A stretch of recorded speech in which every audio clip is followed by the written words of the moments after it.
Ça y est, le parc des Rives de la Haye attire désormais les gros événements sportifs nautiques.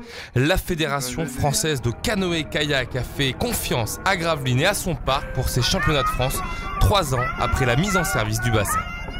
Nous en recueillons les fruits et ce n'est qu'un début car j'ai beaucoup d'organisateurs d'événements qui me sollicitent dès qu'on va avoir un très grand championnat de France qui, je l'espère, permettra après d'avoir des championnats d'Europe, championnats du monde dans la discipline du canoë-kayak. 4 jours de compétition lancés par une cérémonie d'ouverture majestueuse avec ses géants, ses matelotes et autres carnavaleux, mais surtout avec le bonheur de toutes les délégations. Les 21 délégations aujourd'hui de toute la France qui ont défilé rentrent de plein pied dans le championnat avec sous le soleil de Gravelines une grosse opération de joie et de fair play. Le ton est donné, les 1500 athlètes se succèdent sur l'eau, les pointures elles sont au rendez-vous.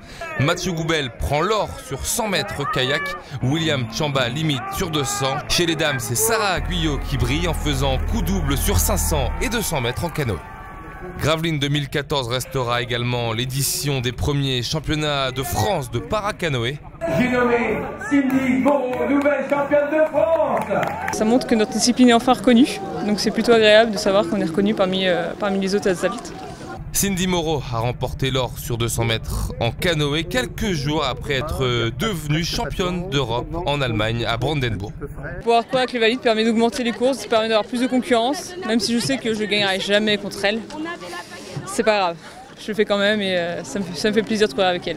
Les championnats de France se sont refermés ce mardi soir et Gravelines regarde déjà vers les championnats du monde universitaire d'aviron en septembre prochain.